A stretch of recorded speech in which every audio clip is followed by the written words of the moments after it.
Frank, you want to give us your full name? My name is Franklin Doxtator. I was born in Shawano County, Shawano, the city of Shawano, and we lived on the southeastern part of Shawano County. And then after I was maybe 1 or 2 years old, we moved to Wittenberg, by Wittenberg, between Bowler and Wittenberg, Wisconsin. Give us the names of your parents and your grandparents. My dad was Callaway Doxtator. My mother was Elizabeth Webster, her maiden name. And her mother was the only grandmother I knew, was Celindy Webster.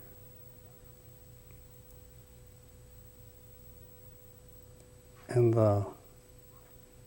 my dad's, they only talked about his dad, my grandfather, but he died before, well, right after I was born, he died. So I didn't know him. What year was that again that you were born? 31, March 18th, 1931. Okay. Now you were born in Shawano, but both of your parents were from Oneida. Yep. Tell me the story as to why you'd have been there. I don't know. He was in the First World War, my dad, when he was 16, and then he come back. He was only 17 or 18 when he come back around here. And then he met my mother, and they moved to Shawano County in probably before 31. Were you the oldest? Your brothers No. and sisters? I got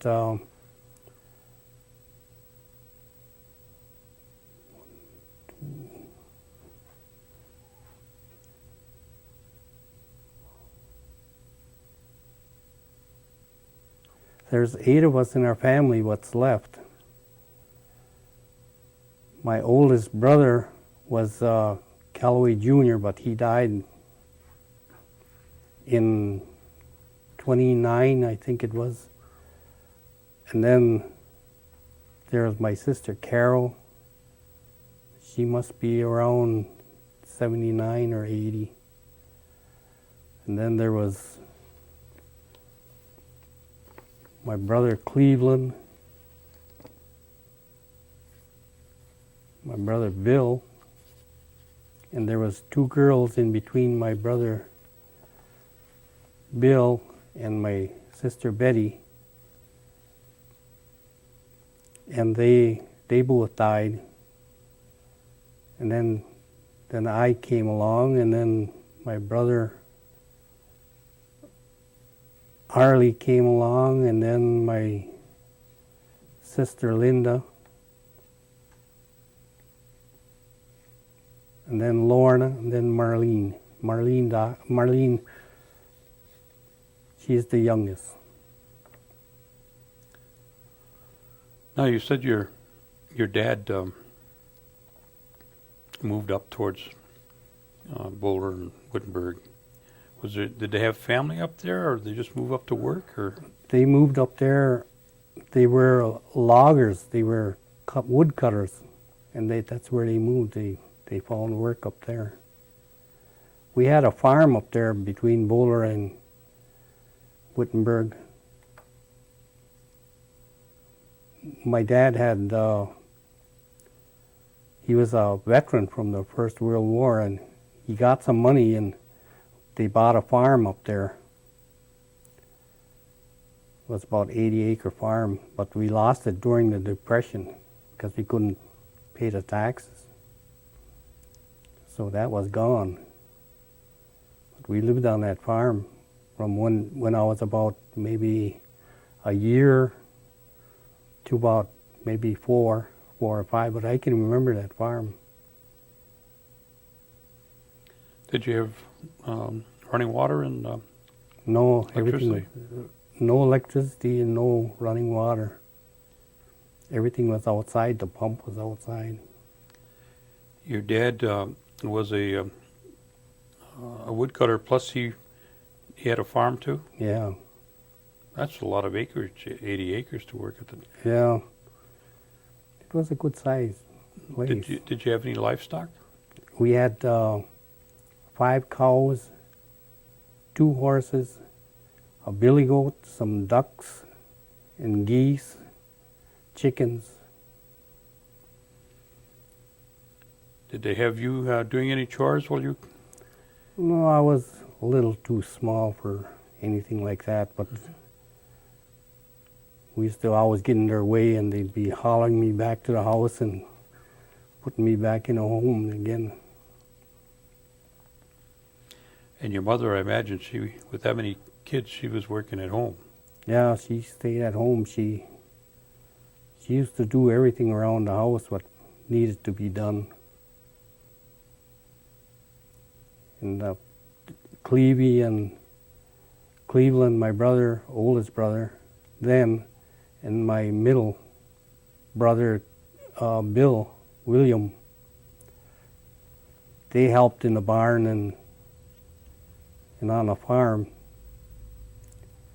But these people that were on this farm, you know, like when we farmed, there wasn't very much that you could do to make things better because of the way things were then. There was no money. No money was ever exchanged between people. It was always products like milk and butter and cheese and all that stuff. This was right at the height of the Depression. Yeah.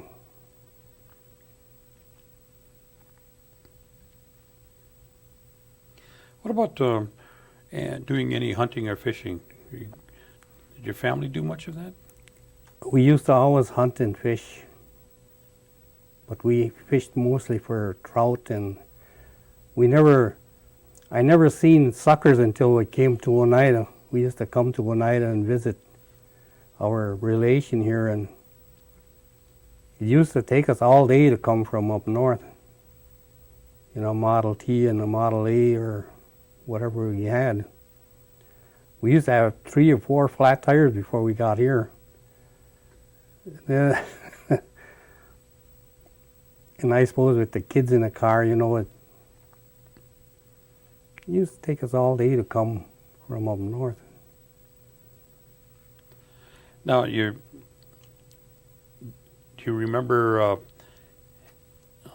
early on, did your father have a team that he would go back and forth through town, or did he always have a vehicle?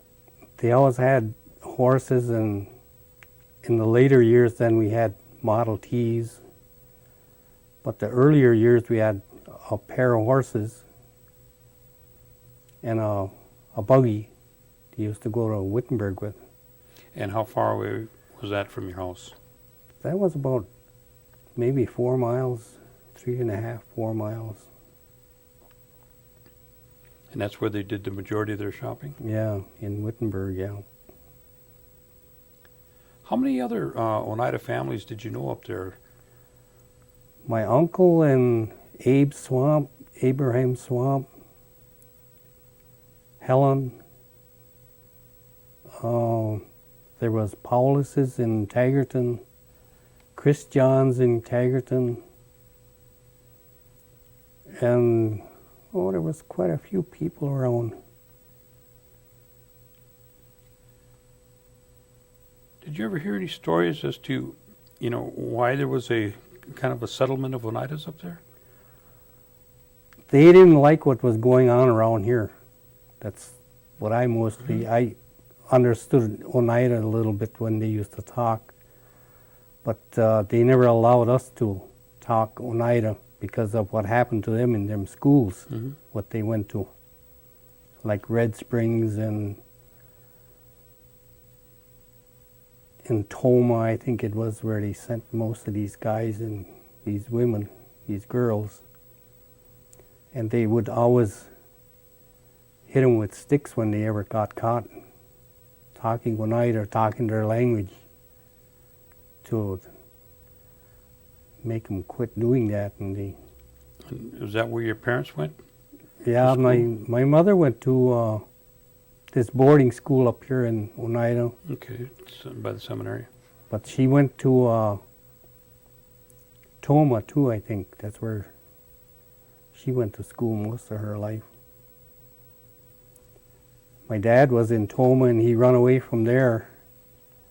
And when World War I broke out, he enlisted in the army, and they didn't know he was only 16 or 15 when he enlisted, and they just took him anyway, and away he went.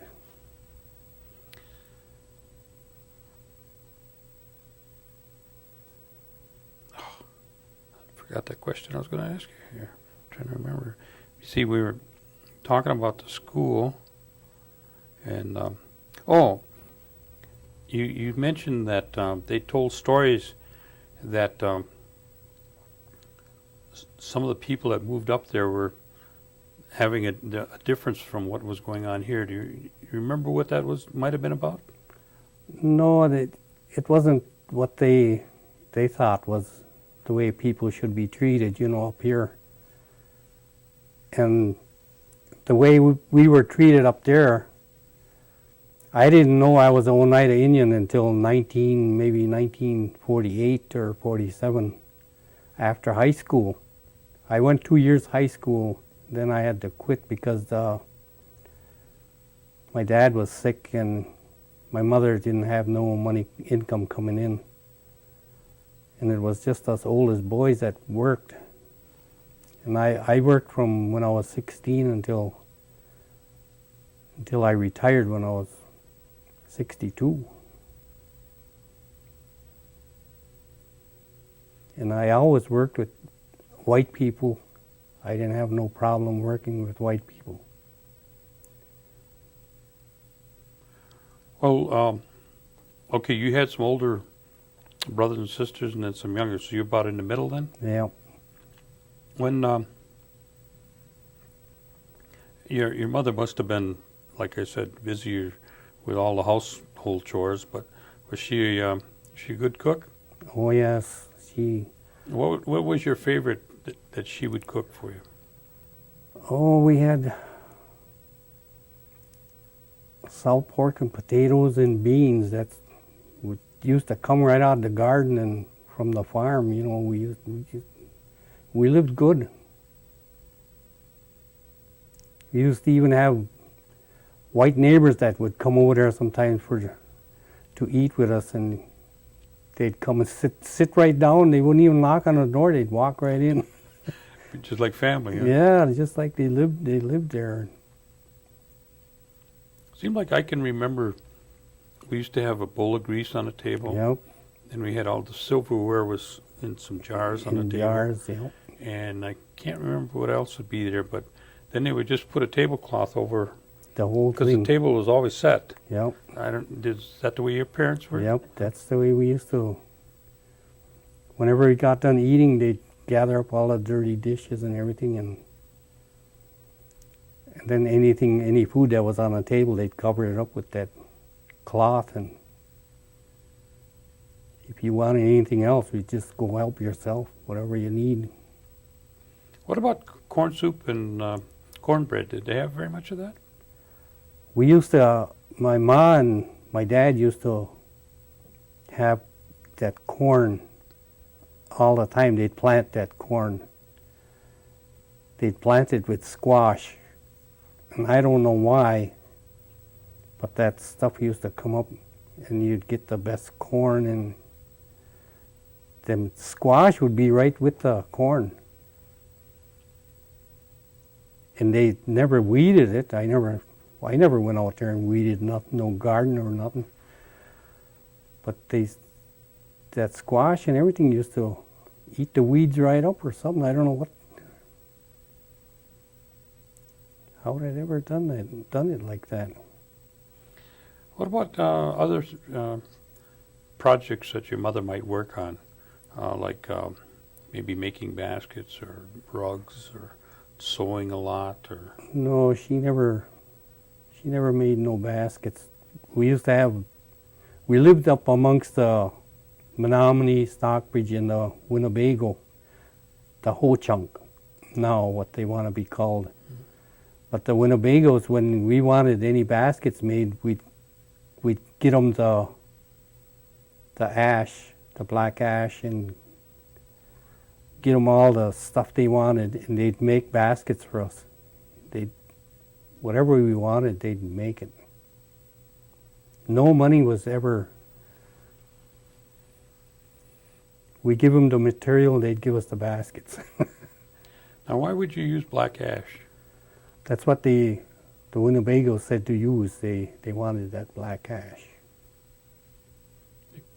That's something that would work better than other trees, I Yeah. imagine. Yeah, they'd tell us how to get that and how big of trees to cut down, and it was always over 4 inch in diameter. It was always from 6 maybe to 10-inch diameter trees. Then you took and pounded them logs with a maul or something, and it loosened up all the rims on that tree. What you had, no limbs were on them. When you cut it down, you cut it down in maybe 8-foot lengths after you had the tree down, or 6-foot lengths. Then if you wanted shorter for making baskets, you'd cut them in 4-foot lengths. And What about medicines? we got just about all our medicines out of the woods. There used to be an old guy up there, an Oneida man. He used to come around on a bicycle. He had medicine in his bag, in a pouch he carried around. And he had everything in there. You didn't never have to go see a doctor. I never saw a doctor until I went in the Army. Then I wished I never did with that. Yeah, gosh, darn guys. Did you get an opportunity to learn any of those? No, not really. It was just there, you know. They knew how to. They never told us how to make that stuff. Or my dad told us what to get out of the woods. I can still go up and get whatever I need to stay and make yourself a healthy guy. You know, you can. There's still stuff in the woods yet that you can find. He said, but if you ever get sick or you have a fever, he said, take some of that jinkshank and suck on that. He said, just put it in your mouth. He said, and everything will go away.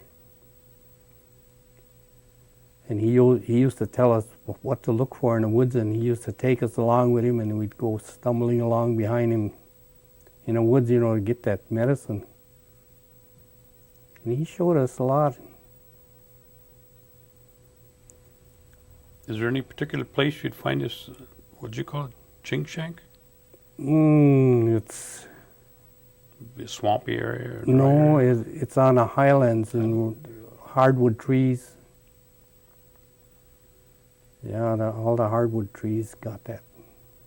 Should have that jinkshank somewhere around there. Now, tell me when you were at home yet, what would be a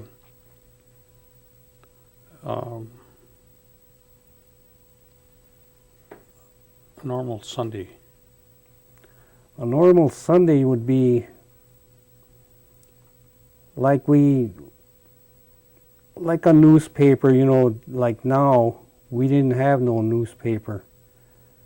Everything was passed from one person to the next, the news. Every once in a while, our neighbors would come over and like on a weekend, a Saturday or Sunday, and they'd give us the news. During World War II, there used to be a guy come from Bowler. He'd come around to everybody and he'd tell them the news. They had a paper, but that paper you couldn't find a paper around when you needed one. Frank, you were telling us about the way communications moved up there. There was a newspaper, but you would never get them. And tell me that story. That was about people. There wasn't even telephones. That maybe only important people had them. And there was a guy in Boulder and Wittenberg that used to go around giving news about World War II. He used to come to the house sometimes Saturday morning or Sunday, no matter. It just depends on how big a place he had to go, you know. But he used to come around, and my brother was in the Navy. Cleveland was in the Navy in the Pacific, and he came and told us about a ship that was sunk in the Pacific. And Clevey used to write to us, and he told us about different names of boats, and this guy told us about that ship that sunk. And Clevey was saying that maybe he was going to get on that boat. And that kind of had us worried, you know, that maybe he was on that boat. But he wasn't. He was still on his same ship yet. And that when we got his letter, this was maybe two months or 3 weeks before that ship was sunk. But we got that letter, and that's when he was telling us about that ship that he was going to get on. And this was about 3 months later.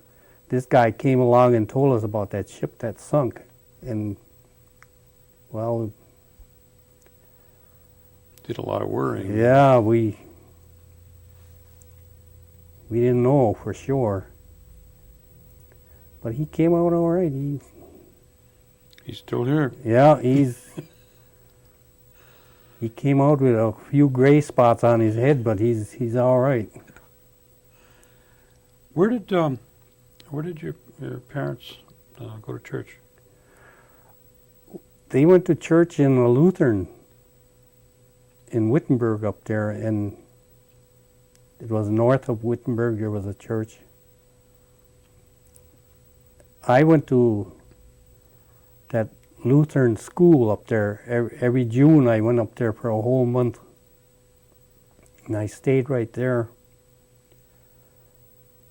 And I done that for, must have been, it was over 5 years, about maybe 7 or 8 years I went up there. And we used to go to that church every Sunday, or whenever we could get up there.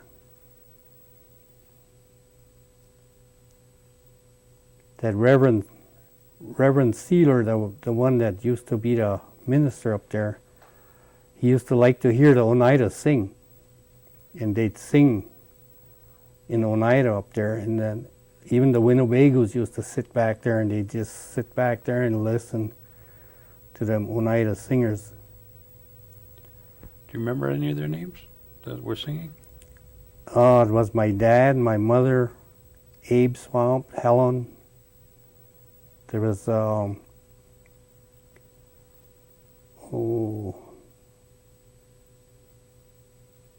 Matt Paulus's dad, I think, used to be in there. There was some Christians from Taggarton. They used to all come there.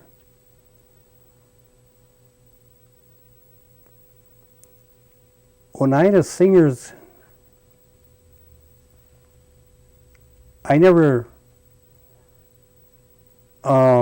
related this Oneida singers to the way the people do around here.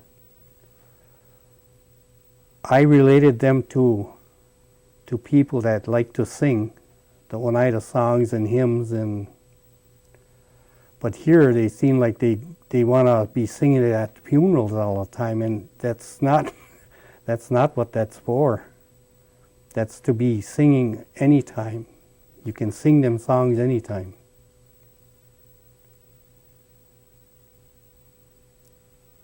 So there was a group up there that were Oneidas, but they sang as a group up in that area. Yep. What about, I know like the Ho-Chunk, they've got what I think it's called the Medicine Lodge. Mm-hmm. And then the Winnebagos have got, up in Zora there, they've got, their some traditional thing. Yeah, Is there monopolies. anything around the area that the Oneidas did in terms of, well, I guess you'd call it the old way for no other name for it. The only place was at that Wittenberg Lutheran school up there. That's where the Oneidas used to all meet, and the Winnebagos. I never seen no Menomonies or Stockbridges up there, but the Stockbridges were supposed to be half Oneida. They were part Oneida and part Winnebago and Chippewa, and they were all mixed up. And then these Oneidas and the ones in Tagerton, they'd all meet up in Wittenberg there. They'd hold a picnic up there every Sunday, or whenever they could establish a day when they could all meet up there. They'd have a big picnic, and they'd sing Oneida songs up there.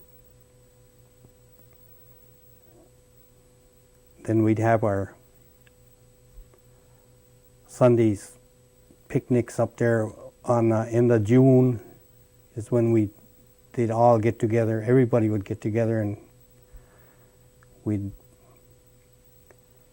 all eat together and sing them Oneida songs. And there used to be a lot of good times up there, even during the war. Is there any possibility that somebody may have recorded the songs that they sang?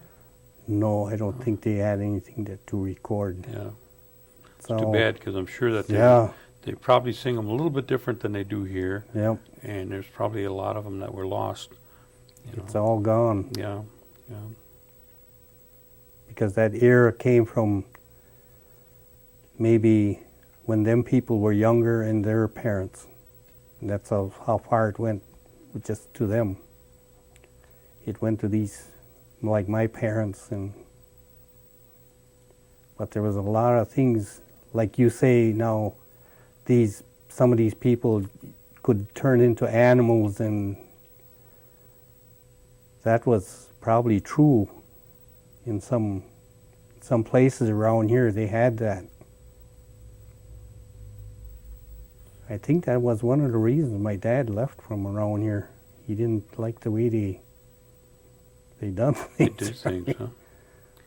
Did your dad ever talk about the along those lines about the government and the New York claim or the 52 cents or do you remember anything about those things? They used to tell us about stuff like that, but they never really went into it. I didn't know nothing about that 52 cents until I was maybe going in the Army then, and I never really bothered about that stuff. I didn't. But since I've been living around here, my God, these people think that's a great thing to have, 52 cents coming in every year. Now, where did you go to school? I went to school up in Wittenberg, between Wittenberg and Bowler. There was How far was that from where you lived? If you went around the road, it was around 3.5 miles. But if you went through the woods, it's only about 1.5 miles. So you went through the woods. We went through the woods, right down the river. And how big a school was this? A banner school. It was just one big room with a big stove in it. And one teacher and one guy that used to come there in the morning and make fire. They had no basement under that school, just that one big room. They had all 8 grades in there. When I first started there, I was a little young too. I started when I was 5 or 5.5, and I started. And these kids got tired of taking me along through that deep snow and all that stuff, so then they, through half the year, I think it was in January sometime, they started leaving me home because they didn't want to carry me over the snow and over the ice and all that stuff. They might drop me in one of them, in the water in the river there, but, well, they didn't say nothing. The old man didn't say nothing, so they left me home, and I hollered my head off. I wanted to go to school, but they wouldn't take me. But how many students were in the school? Let's see, there was about 3 or 4 in the 8th grade, maybe like down the line, that's about how many there was. There's about 35 students in that school. What's the relationship between the Indian and non-Indian? Up there, she favored the white people over the Indians. Because Leroy Swamp and Wilfred Swamp and some of them guys, they used to talk Indian a little bit, and we could understand them, and we'd talk back, and then she'd hit us with a stick. Whenever she caught us anyway, and then them guys would run home. They'd call out, but I couldn't go nowhere because I was too small. And I had to sit there and take it. You caught it, huh? Yeah. What do you think the population would be, about 50-50 in terms of Indian, non-Indian, or? No, it's more like, I think maybe 20 in one district like that, probably be about 20 Indians to maybe 40 or 50. It wasn't half. I don't think it was half. Now, we got up to the school there. Where did you go after you left there? I went to Bowler High School after that. I started in the 2nd grade, 3rd grade in Bowler. And then I went through the grades, 2 years high school, then I quit because we didn't have enough money to survive on, so I went to work. Where did you go to work? We used to go to work at cutting wood for a couple of these guys in Bowler, and then during the seasonal work we used to go rake cranberries and pick potatoes and pick cherries. Oh, there's a Tell me what the cranberries marsh would be like. What did you do in the cranberries? We rake cranberries in the marshes there. Explain how that works for somebody that doesn't know. Well, they give you a rake with long teeth on it, and you'd pull this through the vines, and they'd have water in them marshes, maybe about 2 feet of water, and they'd give you a set of hip boots to put on, and you'd stand in that water and rake them cranberries out of that marsh. Then you'd put them in a box, and then they counted the boxes, and they paid you an hourly wage, which was $1.50, I think, then. And that was good money in them days, $1.50. That was, because I worked for farmers for less than that in a day. They'd give me maybe a dozen of eggs and 50 cents for one day's work. And tell me about the job with the picking cherries. Cherries was a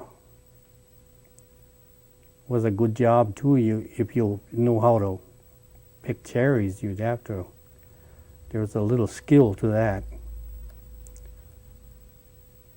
If you picked over 100 pails, you could earn up to $20. That was a day. And if you worked all week, well, geez, you'd be making good money. And $20 was a lot of money in them days. And that was in the 40s. What did you average a day? We used to pick 100 pails before 2 o'clock. And I was only like maybe 14 or 12. We used to pick 100 pails a day. But you probably were creaming everybody's trees. We went down to the bottoms and really...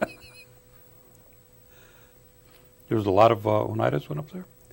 Yeah, there was quite a few. They used to send a truck from Fish Creek all the way up to Wittenberg and Boulder around there, and they'd put all the kids on that truck and truck them all up to the cherry orchard. My ma used to give us a loaf of bread and a ring of bologna and a jug of root beer or any kind of anything, a jug of water to drink. Throw the dog up on there too. We'd all ride on that truck and go up north, go to cherry picking. About how long would that last? About 3, maybe 2 weeks, 2.5, 3 weeks. That would be when early July. August? July, the middle of, right after the 4th. Okay. Oh, you finished working the odd jobs, and what did you do? Well, then in the wintertime we'd cut wood. We'd cut wood for these guys. We'd cut 4-foot wood and any kind of other wood that he wanted cut for the houses or whatever they wanted. They used to pay us, I think it was around 50 cents a cord then, and 75 cents a cord for a cord of wood. And that was all by hand. That was all done by hand. And would you use a team to Yeah, we'd use get it in and out? one horse and what they call a dray. They'd load that wood on a dray and they'd pull it out of the woods with that. We never had to drive our horse back and forth because he knew the way back and forth, and then he'd just naturally go. Just load that thing up and tell him to take it out of the woods. He would. He'd go maybe a half a mile through the woods, follow the trail, and then he'd get out in the landing and he'd stop there and he'd unload it and then send him back. He was smart. He's a smart horse. Except in the spring, and then when the grass started coming through in the woods, and then he'd stop and be eating, and you'd wonder where the heck's that horse. You'd have to go look for him, and there he'd be, eating grass.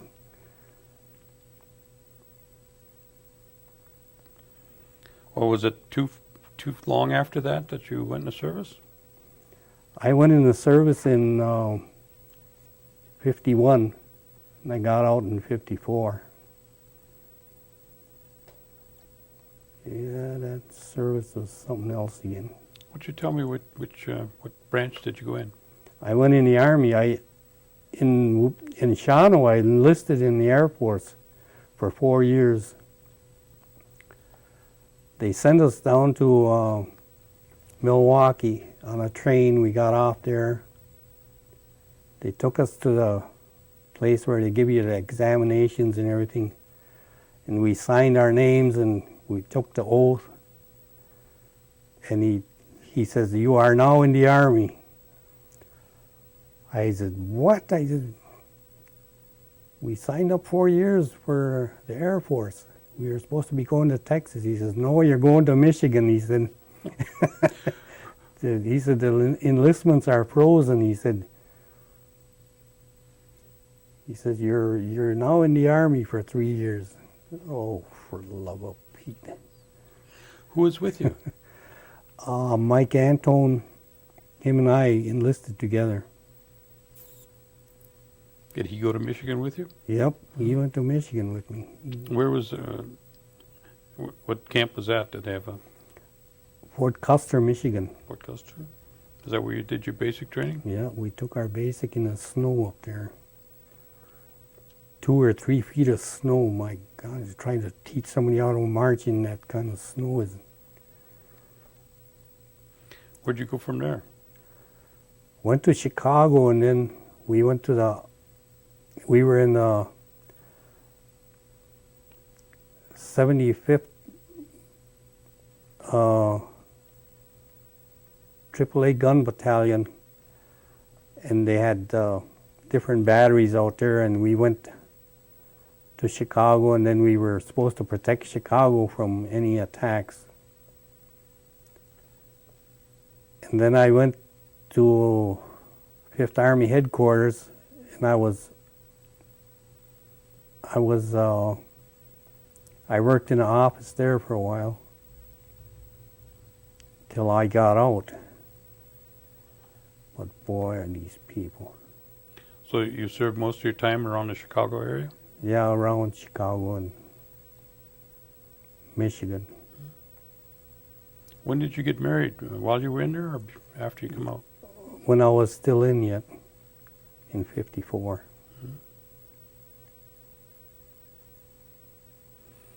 Now, tell me how many children you have. 10. Yeah, we have 10 kids. Why don't you give me their names? She'll help you. There's Robin, I'm gonna get Terrence, Mary, the twins, Diane and Doreen. Let's see, there's John, Peter, Karen, Sally, and Tony.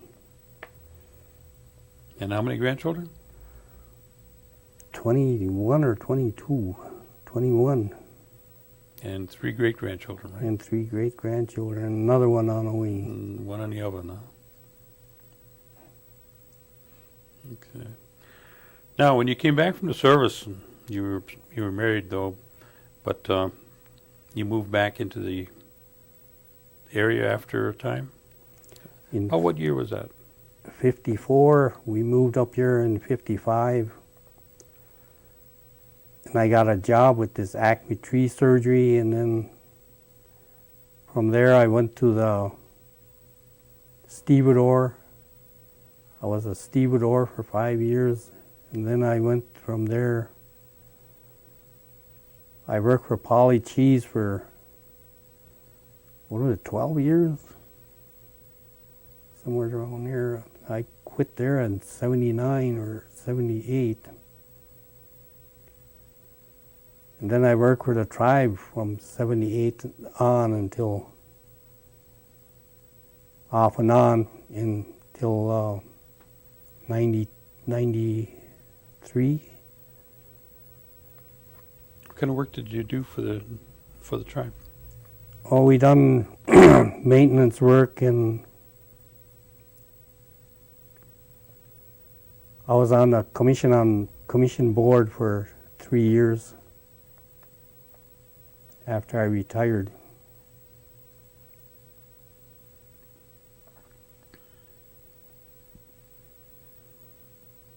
And I'm going to run for a re-election. Well, it's coming up in another year. Yeah, this July, I think.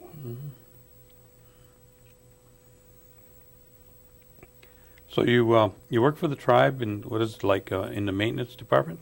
Yeah, mostly the maintenance and keeping up what they had already here. Until your retirement, then. Yeah, I worked for the Commission on Aging up there until I retired. That was for the maintenance and taking care of the old people. Did you have any kind of hobbies, or did you do any kind of music or sports, or? Well, I like fishing, and up until last year I liked football, but geez, some of these things that went on in football are a sour taste to it. Huh? Yeah, it sure is. Where do you go fishing? What kind do you like to go Up in after? Shawano County. You know some good places up there, huh? Oh yeah, we got all them good places all there yet. They're still there. You got them marked out, huh? Yeah. Well, is there a lot of bass or trout or I don't fish it for nothing but trout. just trout, huh? Trout is Spoiled you a long time Yeah. ago, huh? that's Yeah, that's what probably the the old best. man did. He spoiled me on Yeah, that's a good fish. nothing but the best. You worked for the tribe for quite a few years, and you've seen the growth of the tribe. And as we mentioned before, we're going to take this video and have it available to the youngsters that are coming behind us.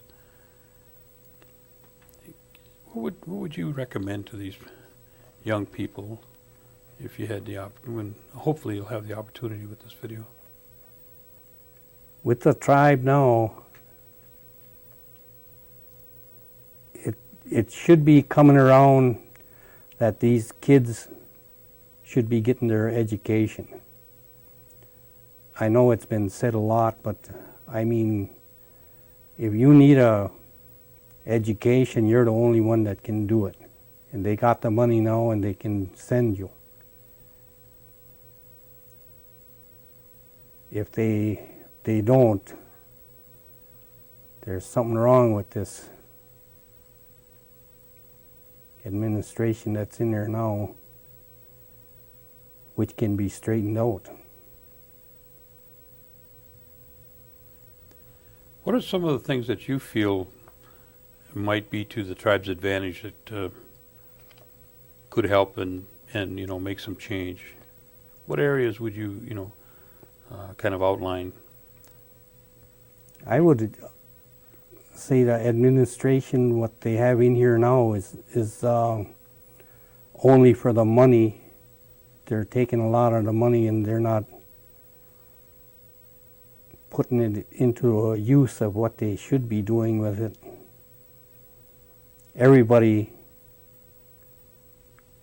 It's everybody's money, but we can't all say where it goes. We can only hope that these people would have the brains enough to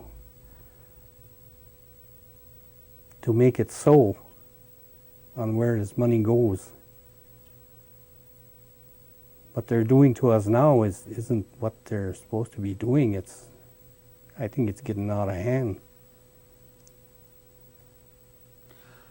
Now, on the other hand, what do you think has been the some of the major things that have happened with the tribe that are have been good for the people?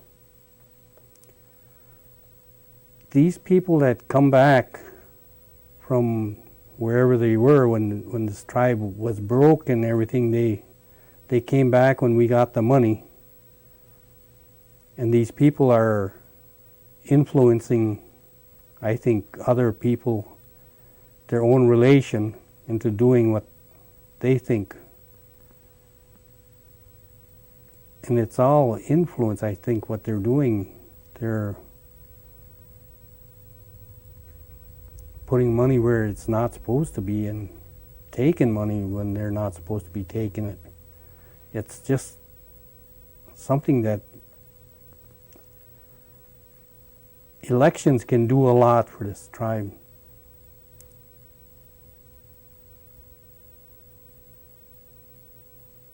And in my lifetime, I've helped build elderly apartments, which I think was a big thing. You feel that a recommendation to these children would be to become involved in the tribal government? They should know what's going on, because they're going to be the people that's, like I always tell Margaret, 10, 15 years ago, 20 years ago, we were always talking about the old people. Now we are the old people, and it's got to come out somewhere that we tried to help these people. Tried to help our own people. But I'm just getting a little too old for that now.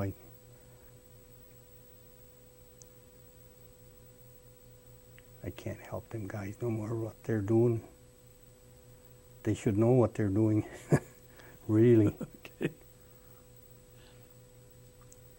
Is there anything that I forgot that you would want to share?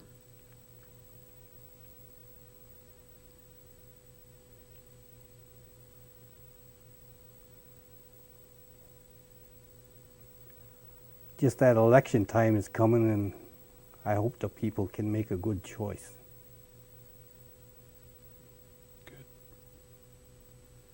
Well, with that, I think we'll finish it up. Okay. Okay? Yep. I want to thank you for coming. Thank you.